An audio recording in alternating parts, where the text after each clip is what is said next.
A man was dying in front of 12 billionaires, and Maya was the only person in the room who could see it. Jonathan Hartwell's face drooped on the left side. His words came out wrong, slurred, broken, confused. His hand shook so hard he couldn't hold his pen. But the board members just kept talking about their merger, about their money, about their $847 million deal. Maya stood there in her waitress uniform, water pitcher frozen in her trembling hands. She knew exactly what was happening to him. She knew he had maybe 6 minutes before his brain died. She knew because 3 years ago, before they destroyed her, she was Dr. Maya Reeves, one of the best trauma surgeons in Boston. But if she opened her mouth, if she told them the truth, they would recognize her. They would know her secret. They would finish what they started. So here's my question. Would you let him die to save yourself? 3 years of serving coffee to people who destroyed lives had taught Maya Reeves one thing. Invisibility was survival. Every morning at 5:47 a.m., she walked through Boston's financial district in her black uniform, past the glass towers where she once belonged, into the Sterling Room, the most exclusive private dining club in Massachusetts, the kind of place where a single lunch cost more than her weekly paycheck, the kind of place where CEOs made deals that moved millions while she refilled their water glasses. She was good at her job. Too good, really. She memorized 12 orders without writing anything down, remembered who liked their coffee scalding hot and who needed ice water with exactly 3 lemon slices. She moved through the dining room like a ghost, anticipating needs before customers voiced them. But sometimes old habits bled through. When she took an order, her fingers unconsciously found the pulse point on a customer's wrist as she reached for their menu. She'd catch herself using words like acute and chronic instead of sudden and ongoing, then bite her tongue. Last week, she'd accidentally told a choking customer to perform the Heimlich maneuver using the medical name, abdominal thrusts, and had to pretend she'd watched a YouTube video. The bracelet on her left wrist caught the light as she cleared plates from table 7. Sterling silver, engraved with a name, Sarah Chen.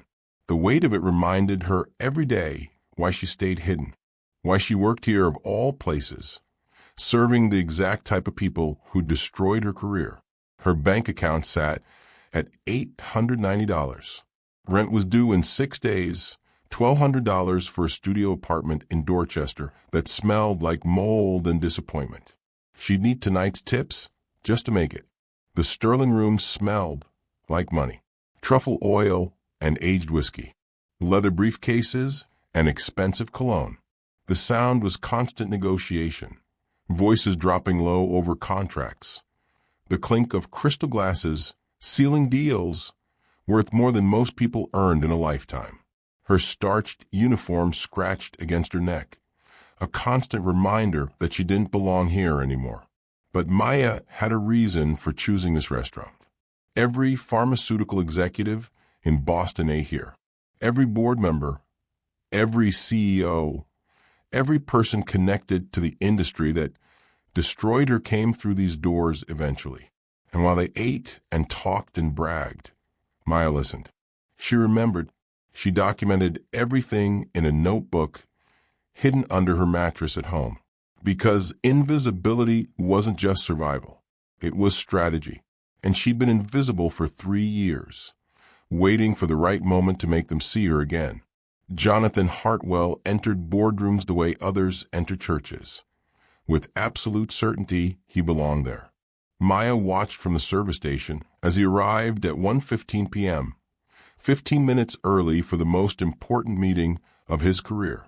Tall, mid-50s, silver hair styled perfectly, wearing a suit that probably cost more than her entire year's salary. But it was his eyes that caught her attention, sharp, intelligent, the kind that noticed everything. The room transformed the moment he walked in. Board members who'd been casually chatting suddenly sat straighter. Assistants rushed to adjust the presentation screen, pour water into crystal glasses, make sure every detail was perfect. This was his building, his company, his empire. Hartwell Pharmaceuticals owned the top 12 floors of this tower. The company he'd built from nothing 40 years ago now employed 17,000 people and generated $3.2 billion in annual revenue. And today's merger would double that. Mr. Hartwell, Maya said quietly as she set down his water glass. She'd served him before. He came to the Sterling Room twice a month for private meetings. He looked up, and something unexpected happened. He smiled, not the fake smile executives gave service workers, a real one tired around the edges. "Thank you, Maya," he said, reading her name tag. Most customers never bothered.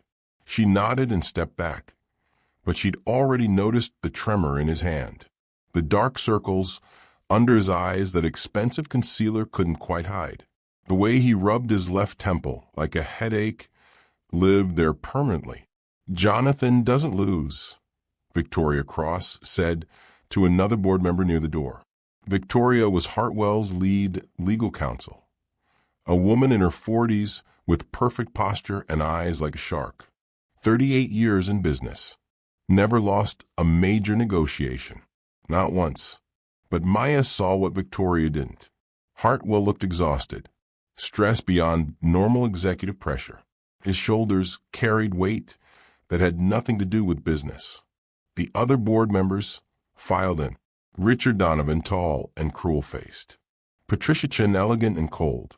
8 others whose names Maya had memorized from listening to their conversations over the past 18 months. This merger was everything. $847 million. A partnership with Donovan Medical Group that would expand Hartwell Pharmaceuticals into 14 new countries. Wall Street was watching.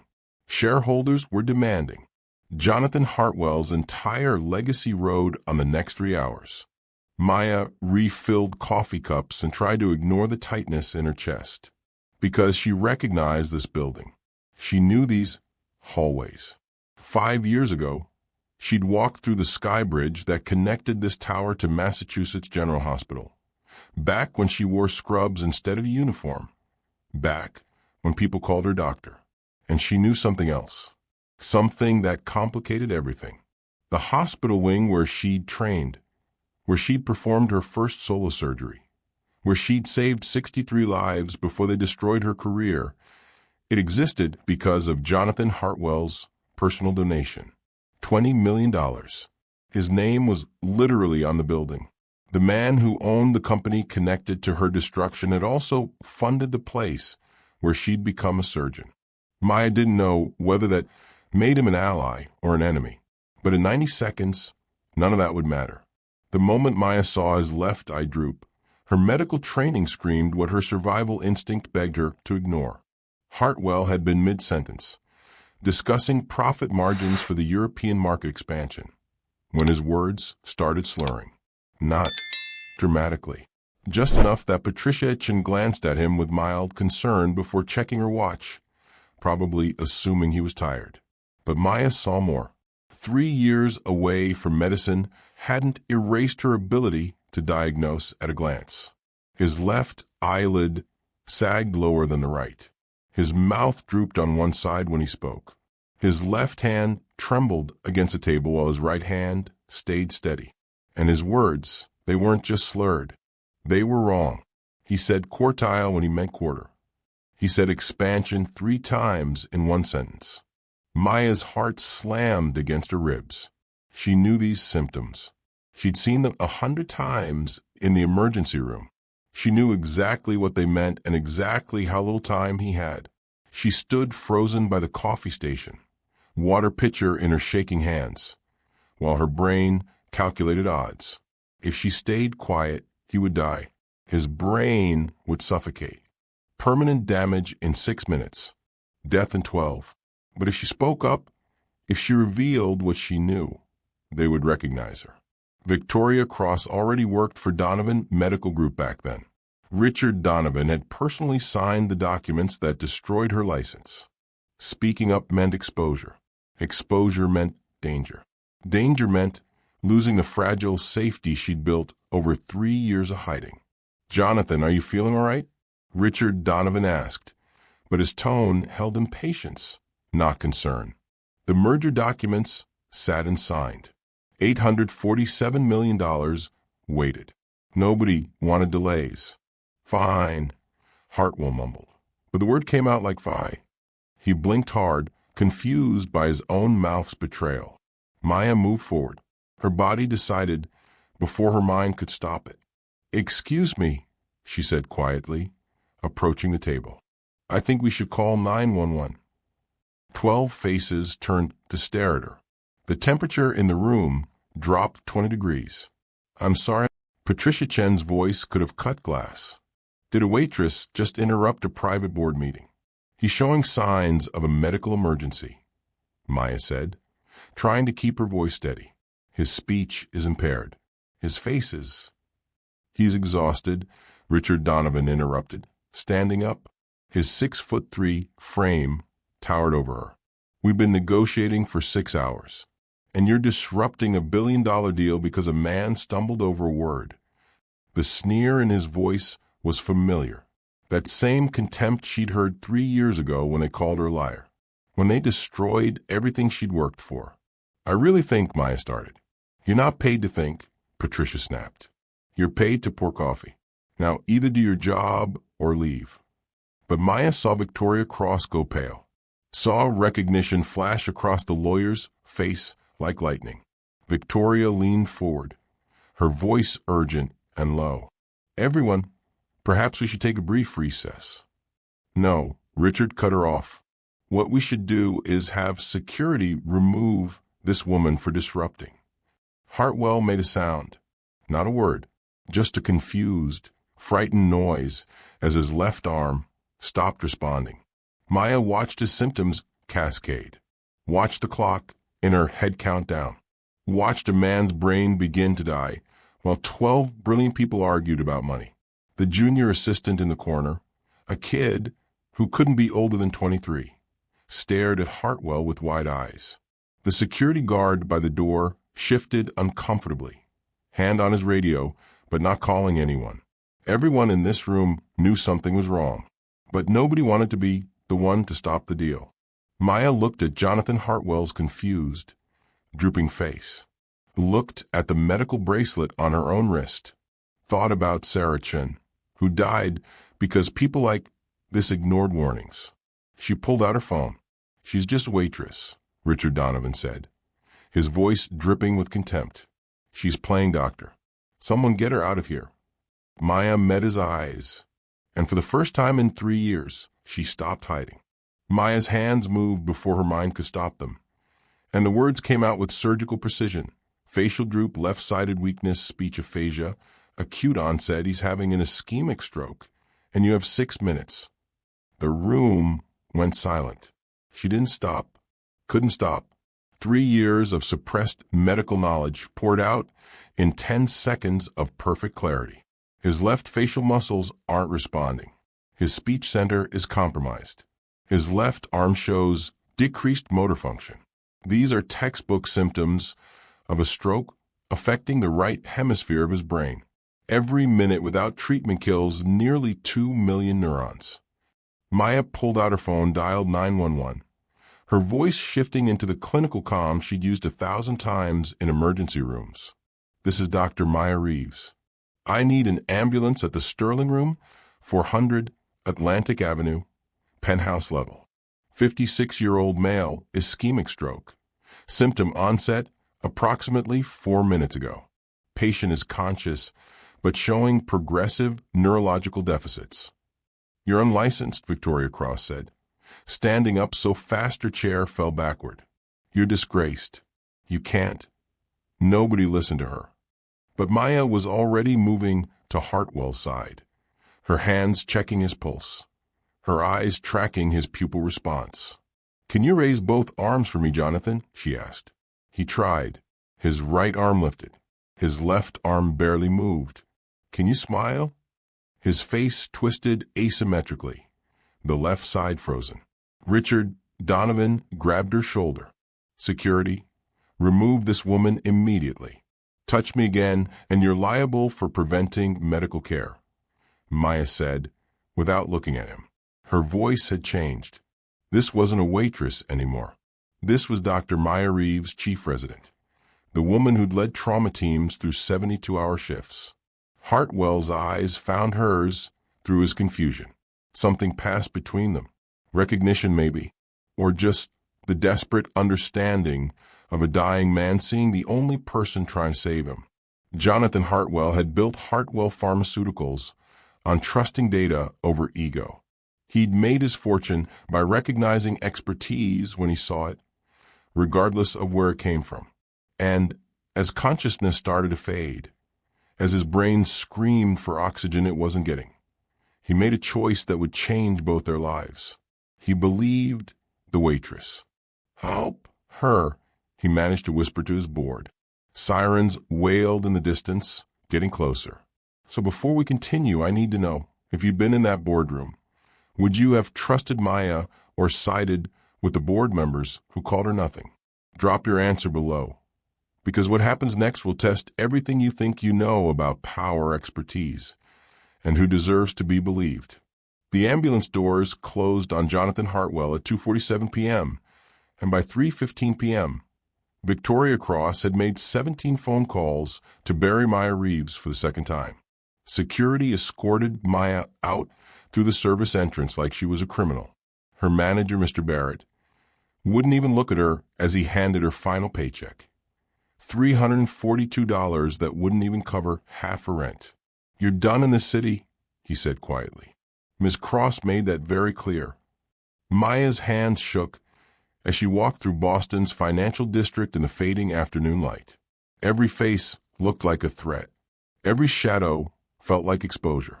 She'd saved a man's life, and now she was running again. Her Dorchester apartment smelled like mildew and fear when she stumbled through the door at 4:30 p.m. She locked both deadbolts, pulled the curtains closed, and dragged a cardboard box from under her bed. Inside were the remnants of her old life. Her medical degree from Johns Hopkins, her chief resident certificate from Mass General, awards for surgical excellence, and underneath it all, the evidence she'd been too afraid to use. File folders filled with documents, printed emails, recorded conversations from 3 years ago.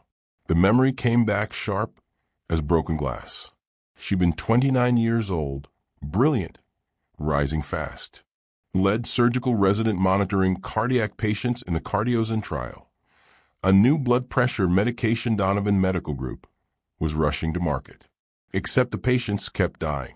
7 in the first month, 18 by the second month. Fatal arrhythmias, heart stopping without warning. When Maya reported it to the ethics board, everything exploded. Within a week, evidence appeared in her files showing she'd manipulated data. Witnesses came forward claiming she'd been erratic, unstable, jealous of colleagues. Her attending physician, a man she trusted, testified that she'd falsified reports. They destroyed her in 48 hours, suspended her license, launched an investigation, made her name toxic in every hospital in America. And then the patients kept dying. 47 total before Cardiozen was quietly pulled from trials. No apology, no acknowledgement, just silence. Maya pressed her hand against the medical bracelet on her wrist. Sarachan, 28 years old, dead because nobody believed Maya's warnings. Victoria Cross stood in her corner office on the 42nd floor of Hartwell Pharmaceuticals. Phone pressed to her ear, watching the sun set over Boston Harbor. She exposed herself, she said into the phone. "Yes, Richard, I know. I'm handling it." Richard Donovan's voice came through sharp and angry. Handling it? She just saved Jonathan's life in front of 12 witnesses. He's going to want to thank her. He's going to investigate. He's going to find out what we did. "Not if we move first," Victoria said. She pulled up a contact on her computer. Maxwell Pierce, her best corporate attack dog. "I'm already drafting the narrative. Disgraced doctor practicing without a license. Preying on a medical emergency for attention. We'll have her discredited before Jonathan even wakes up. And if that doesn't work," Victoria's reflection in the window looked older than her 43 years. She'd built her career protecting Donovan Medical Group's interests. She'd buried 23 lawsuits, silenced 47 whistleblowers, destroyed careers without losing sleep. But something about this one felt different. Dangerous. Then we used the same playbook we used 3 years ago, she said. We destroy her completely. Only this time, we make sure she can never come back. She ended the call and stared at Maya Reeves's name on her screen. What Victoria didn't know, what she couldn't know, was that Maya had been recording every conversation in the Sterling room for the past 18 months. Every deal discussed, every crime confessed over wine, every piece of evidence Victoria thought was buried. And Maya had been waiting 3 years for exactly this moment. Jonathan Hartwell woke in Mass General ICU with half his body numb and a crystal-clear memory of the woman who saved him. The neurologist, Dr. Patricia Moore, smiled when she saw his eyes open. "Welcome back, Mr. Hartwell. You're incredibly lucky. You arrived within the therapeutic window. We administered TPA within 90 minutes of symptom onset. You should make a full recovery." "How long?" His voice sounded strange, thick, but the words came out right this time. 18 hours. It's 8:30 a.m. Your family's been notified, and your assistant James has been waiting all night. Jonathan's mind felt sharp despite the medication fog. He remembered everything. The board meeting, the merger, the strange sensation of his body betraying him, and the waitress, no, not a waitress, who diagnosed him in seconds while his entire board argued about money. The woman, he said. Maya. Where is she? Dr. Moore's expression shifted uncomfortably. That's not my area, Mr. Hartwell. James Chin appeared in the doorway, looking exhausted and worried. At 29, James had been Jonathan's executive assistant for 6 years. Smart, loyal, the son Jonathan never had. James, Jonathan said, tell me about her. James glanced at the door, then moved closer. Sir, your board doesn't want you asking about her. Victoria's already. I don't care what Victoria wants. That woman saved my life. Who is she? James pulled out his phone, his hands shaking slightly. Her name is Dr. Maya Reeves. She was chief resident in trauma surgery here at Mass General, one of the most talented surgeons in her generation, according to the records I found. 3 years ago, she reported safety concerns about a drug trial, Cardiozen, manufactured by Donovan Medical Group. She claimed the data was being falsified and patients were dying. Jonathan's chest tightened. Donovan Medical Group, his board member Richard Donovan's company, the same company in the merger deal he'd been signing when his brain started dying. What happened to her, he asked, though part of him already knew the answer. They destroyed her, sir, accused her of fabricating evidence, suspended her medical license, made her unhireable. She's been working as a waitress for 3 years. The words hit Jonathan like a physical blow. He stared at the ceiling, at the fluorescent lights that suddenly felt too bright. This hospital wing, the Hartwell Medical Education Center, existed because of his $20 million donation 5 years ago. Maya had trained here. She'd saved lives here. And somehow his company had been part of destroying her. James, he said quietly, I need to tell you something about why I started donating to medical ethics programs. James sat down and Jonathan told him about Emma, his daughter, 23 years old, brilliant, full of life, dead 5 years ago from a medication that had been rushed through trials too quickly, a medication whose warning signs had been ignored because the pharmaceutical company wanted profits more than safety. I've spent 5 years trying to be better, Jonathan said, his voice breaking, trying to fund ethics programs, trying to make sure other families didn't lose what I lost. And the whole time, my own board was doing exactly what killed Emma. Sir, what are you going to do?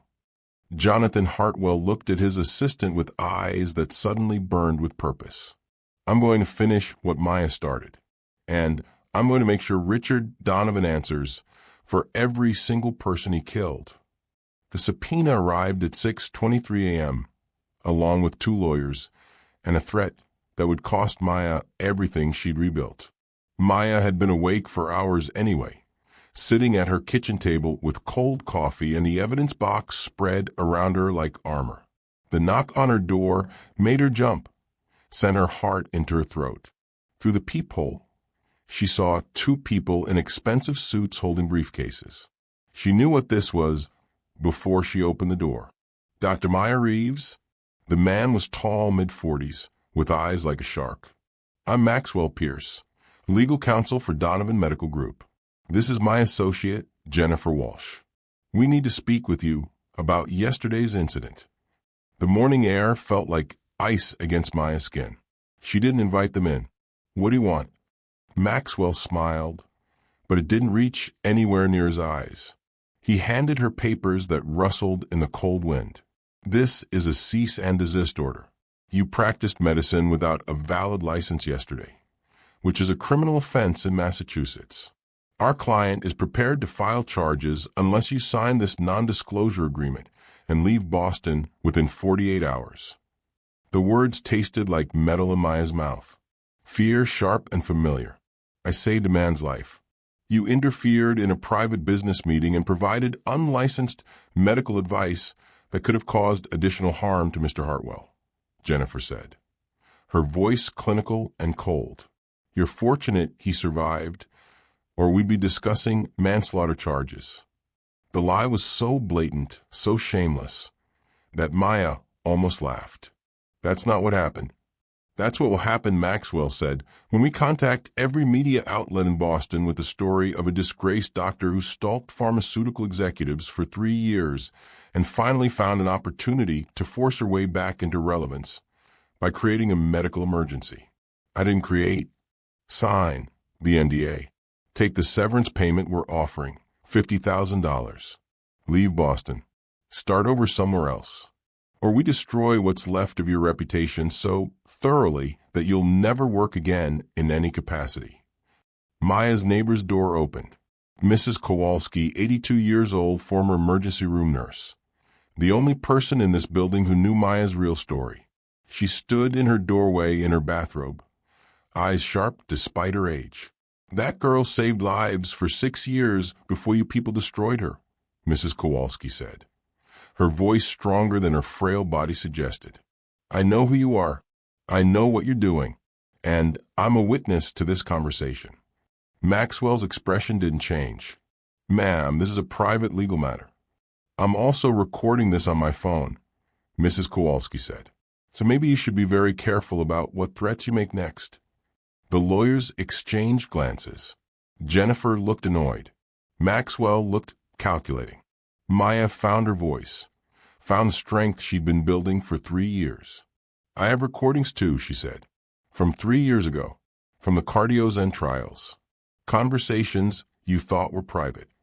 For the first time, Maxwell Pierce looked surprised. You're bluffing. Am I? Maya met his eyes. Leave. I'm not signing anything. I'm not going anywhere.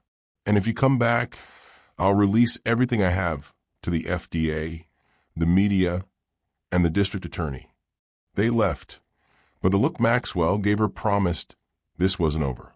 Maya stood in her doorway, shaking, tasting fear and fury in equal measure. She'd just declared war against people who'd already destroyed her once, and she had no idea how she was going to win. The envelope arrived by private courier at 11 a.m. Inside, a cashier's check for $127,000 and a handwritten note. Legal retainer. Let's finish what they started. Maya stared at the check until the numbers blurred. More money than she'd seen in 3 years. More money than she'd thought she'd ever see again. The note was written in careful script on Hartwell Pharmaceuticals' letterhead. Below the signature was a phone number and 3 words, I remember Emma. Her hands shook as she opened the second envelope. A flash drive and a typed letter explaining everything. Jonathan Hartwell had spent the past 18 hours investigating from his hospital bed. He'd accessed financial records that showed a pattern. Donovan Medical Group had falsified trial data on 4 separate medications over the past decade. 47 deaths from Cardiozen alone. Hundreds more from the others. I should have seen it 3 years ago, the letter read. I voted against the Cardiozen partnership, but I didn't fight hard enough. I let my board overrule me. Your career was destroyed because I was a coward. Let me help you be brave now. Maya researched him deeper, found the news articles about Emma Hartwell, dead at 23 from a rushed medication, found Jonathan's subsequent donations to medical ethics programs, his funding of whistleblower protection initiatives, his quiet campaign to reform pharmaceutical trial oversight. He was trying to atone, just like she'd been trying to survive. But could she trust him? He was the CEO of the company that enabled her destruction. His board member had destroyed her career. His legal counsel was actively trying to silence her. At 2 p.m., her phone rang. An unknown number. Dr. Reeves? A young male voice, nervous. This is James Chin. I'm Mr. Hartwell's assistant. And Sarah Chun was my cousin. Maya's breath caught. The bracelet on her wrist suddenly felt heavier. I know what they did to you, James said. I know what they did to Sarah, and I want to help. I have access to files, emails, internal communications. Whatever you need, please. Let's make them answer for what they did. Maya looked at the check, at the flash drive, at the bracelet that had reminded her every day for 3 years why she couldn't give up. She made a choice. Tell me everything, she said. So before we go further, I need to ask you something. Do you think Jonathan Hartwell is genuine, or is this a trap to get Maya's evidence? Drop your answer below, because what happens next will determine whether Maya gets justice or loses everything for the second time. Maya's hands trembled as she opened the file she'd hidden for 3 years, Project Cardiozen, the drug trial that destroyed her career and killed 47 people. The folder was thick, bursting with documents she'd risked everything to collect. Medical records with names redacted to protect families. Post-operative notes showing cardiac events that shouldn't have happened. Lab results that proved the medication was causing fatal arrhythmias. And the recordings, hours of them, stored on encrypted drives, backed up in 3 separate locations. She'd been 29 years old, chief surgical resident, when they assigned her to monitor post-operative cardiac patients enrolled in the Cardiozen trial. It was supposed to be a breakthrough blood pressure medication, safer and more effective than anything on the market. Except the patients kept dying. 7 in the first month. Sarah Chun was the 4th, 28 years old, recovering from routine valve surgery, doing perfectly fine until they started her on Cardiozen. Her heart stopped at 3 a.m. on a Tuesday, and Maya had been the one doing compressions for 40 minutes, while Sarah's life slipped away. Before Sarah died, she'd whispered something. Maya had thought it was delirium from the medication. But Sarah was a data analyst at Donovan Medical Group, and she'd known exactly what was happening. The numbers are wrong. Sarah had gasped between compressions. They changed them. Check the servers. Promise me you'll check. So Maya had checked, had found evidence that trial data was being systematically altered. Deaths were being classified as unrelated cardiac events. Side effects were disappearing from reports. Warning signs were being buried. She'd reported it to Dr. Marcus Webb, her attending physician, the man she trusted most. He'd told her he would handle it, that he'd take it to the ethics board, that she'd done the right thing. 2 days later, the investigation turned on her. Evidence appeared in her files. Fabricated data that matched what she'd accused others of creating. Witnesses claimed she'd been unstable, jealous, manipulative. Dr. Webb himself testified that he'd caught her falsifying records. Richard Donovan had orchestrated everything, used his pharmaceutical connections to plant evidence, bribe witnesses, destroy her reputation. Victoria Cross had provided the legal framework, made sure every accusation was ironclad. They'd buried her so completely that no hospital would even interview her. But what they didn't know was that Sarah had given Maya something before she died. A medical bracelet with a micro SD card hidden inside, containing the original, unaltered CardioZen trial data. Maya had been wearing Sarah's evidence for 3 years, waiting for the moment when she could use it. She looked at Jonathan Hartwell's letter, at James Chen's phone number, at the flash drive containing financial records that proved the conspiracy went beyond just CardioZen. The merger meeting she'd interrupted wasn't just about money. It was about expanding Donovan Medical Group's operations into 14 new countries. 47 deaths would become hundreds, thousands, and Maya was the only person who could stop it. But she'd need to walk back into the room where they destroyed her 3 years ago and face the people who'd stolen everything she loved. 7 days after saving Jonathan Hartwell's life, Maya Reeves walked back into the Sterling Room boardroom. This time, not carrying a water pitcher. Jonathan sat at the head of the table, recovered enough to walk, but still moving carefully. His legal team flanked him. Real lawyers, not the corporate attack dogs Donovan had sent to her apartment. Maya stood beside them in a borrowed suit, carrying a laptop and 3 years of evidence. The board members looked shocked to see her. Richard Donovan looked furious. Victoria Cross looked like she'd seen a ghost. "This is highly inappropriate," Richard said, standing up. "Jonathan, you can't seriously be bringing this disgraced." "Sit down, Richard," Jonathan said quietly. His voice had changed, harder, colder. "Dr. Reeves saved my life while you argued about money. The least you can do is listen." Maya opened her laptop. Her hand shook, but her voice stayed steady. 3 years ago, I reported that CardioZen was killing patients. I was destroyed for telling the truth. Today, I'm here to present evidence that will prove Richard Donovan and Victoria Cross conspired to falsify pharmaceutical trial data, resulting in 47 deaths. "This is slander," Victoria said, but her voice wavered. "You have nothing. You're a disgraced doctor with a grudge." "I have everything," Maya said. She pulled the medical bracelet from her wrist, opened the clasp, removed the micro SD card. "This contains the original CardioZen trial data, unaltered, showing every death, every side effect, every warning sign that was buried." Richard's face went white.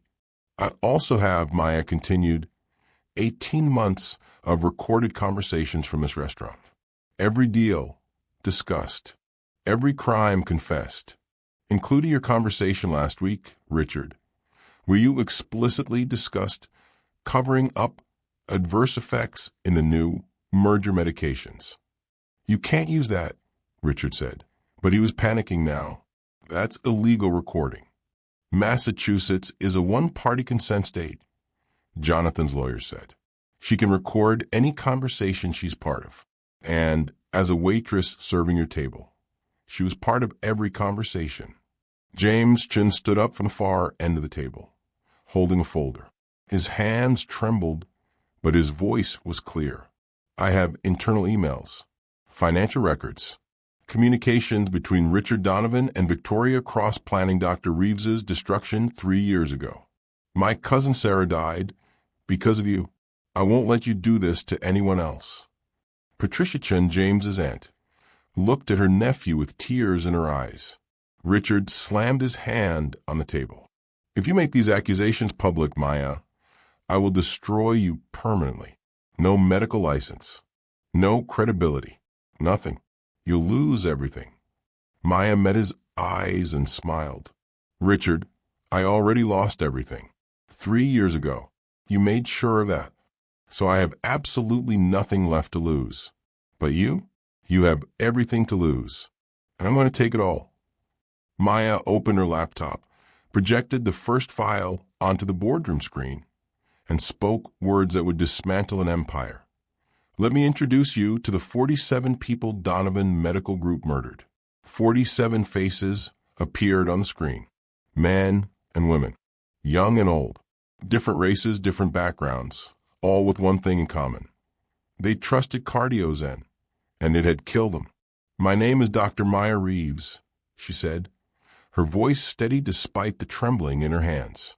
3 years ago, I was chief surgical resident at Massachusetts General Hospital, specializing in cardiac trauma. I was assigned to monitor post-operative patients enrolled in the CardioZen trial, and I watched 7 of them die in the first month. She clicked to the next slide. Medical records, death certificates, autopsy reports. I reported my concerns to Dr. Marcus Webb, my attending physician. I documented every death, every arrhythmia, every warning sign. I followed protocol perfectly. And 2 days later, I was accused of fabricating the very evidence I'd gathered to protect patients.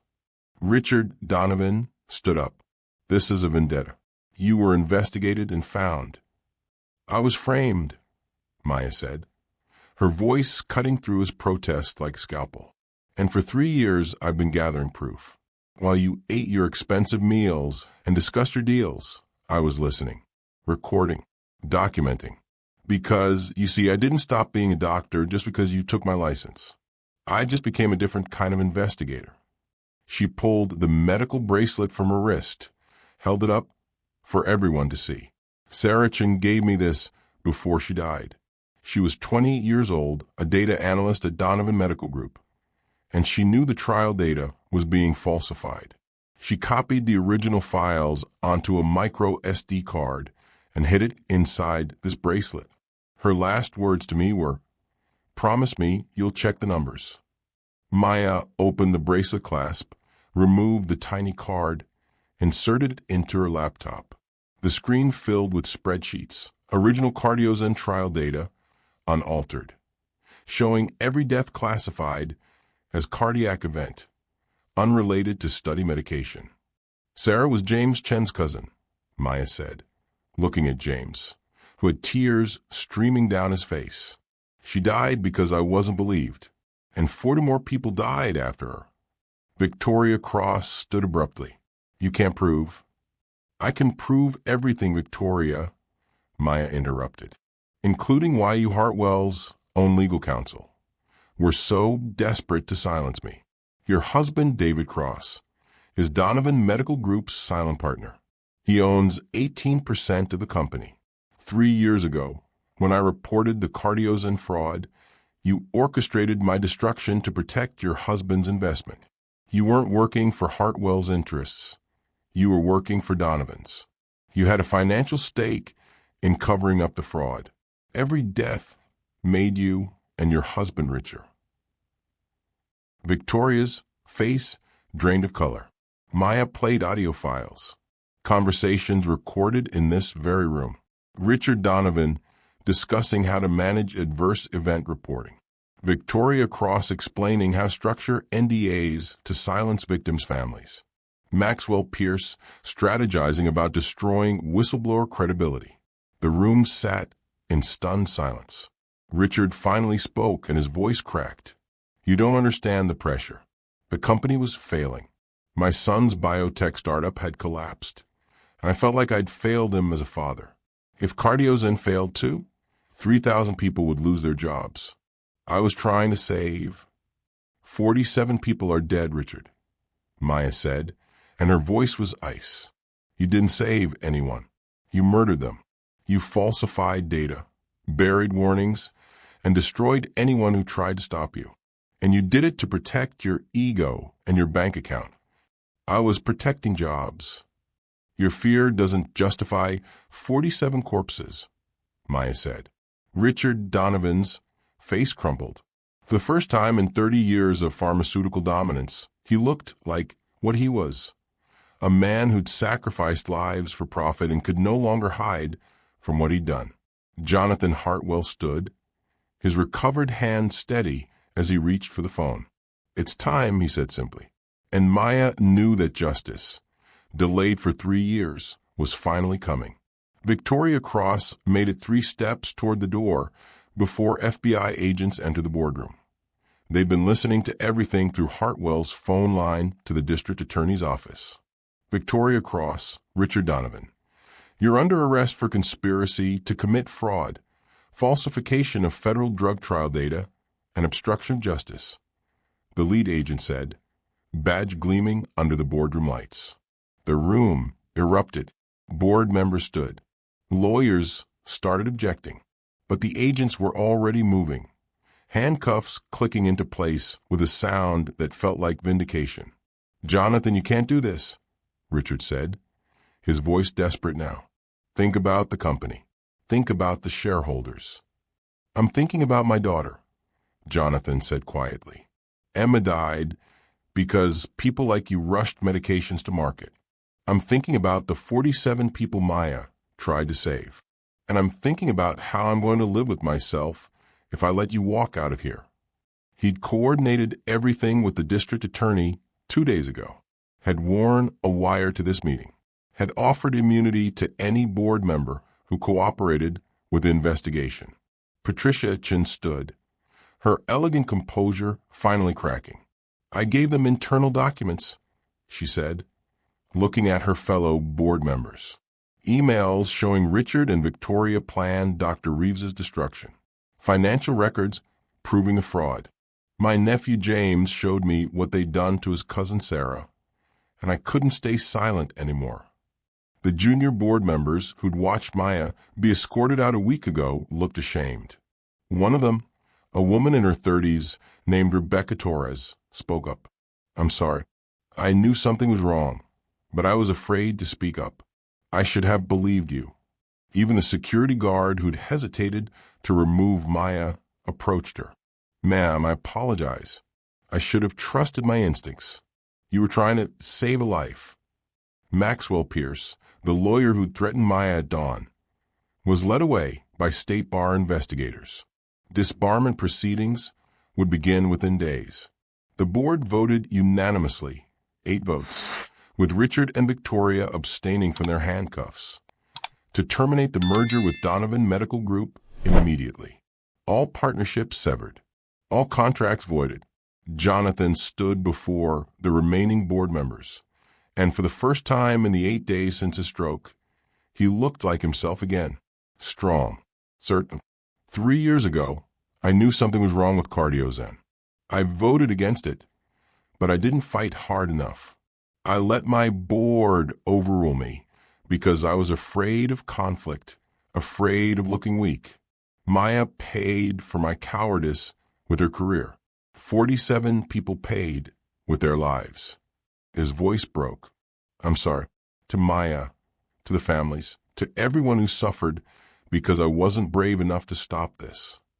Outside the boardroom windows, news vans were already gathering. The story was breaking nationally.